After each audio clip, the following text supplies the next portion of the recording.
Mikko Virkala, Väike-Maarja päästekooli meeskonna eestvedaja ja juhendaja.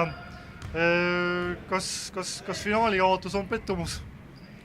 Eks ta ikka natuke on pettumus, et iseenesest oli asi käes, aga poisid tegid siin lõpus paar rumalat otsust ja teenisid siukses olukorras, kus me hakkasime initsiatiivi saama tehnilise ja mees, ütleme siis üks põhimängu juhte ja viskajaid läks välja, et see andis natukene tunda. Aga iseenesest ütleme nii, et meil lähevad mängud aina paremaks.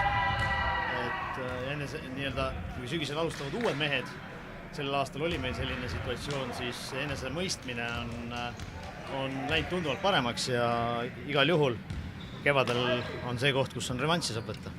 Oli ka ülekandes juttu meil sellest, et hooaega sisuliselt ikkagi uue koosseisuga meeskonnaga alustada, et see meeskonna keemia leidmine võtab aega, et koosseis samas on üsna hea, et kevadel ilmselt ei saa olla madalamat eesmärki kui ikkagi medalimängudele.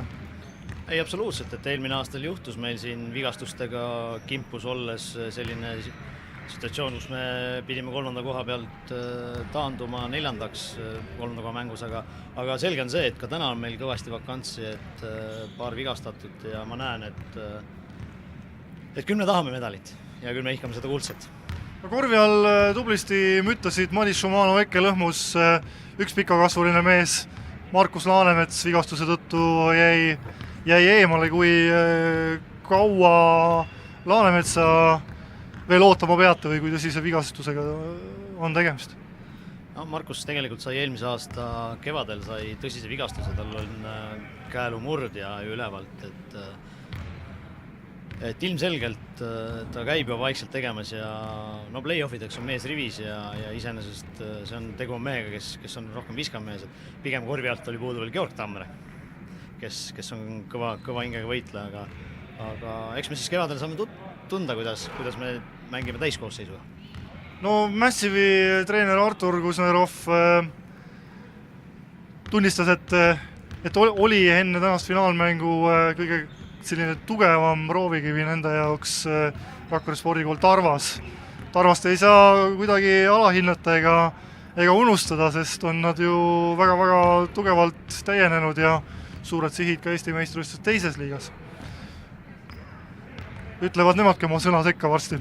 Ei, kindlasti ega neid medali nõudajaid on ju tegelikult rohkem, et siin ei ole ainult Massive ja päästekool, kes on siin viimased aastaid juba jaganud seda kuldset medalit, et sellel aastal on eriti hea meel, et sõjaväepoisid on saanud korralikult täiendust, tegelikult nii nagu sa juba nimetasid, Tarvas on väga tugev, et nüüd on lisandus veel ka meistriliiga kogemusega mängija.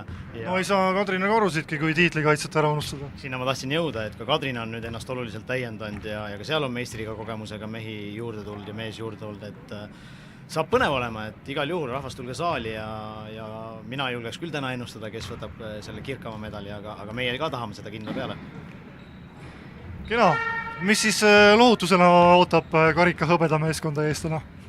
Oleme ausad, ega poisid olid tublid, et mängisime hästi ja natukene ei puudu. Et lähme rahulikult, istume maha, räägime natuke lihtsalt jõululauas juttu ja lõõgastume. Aitüma huvitava mängu eest ja kevadistes medalimängudes loodetavasti saame jälle intervjuud võtta.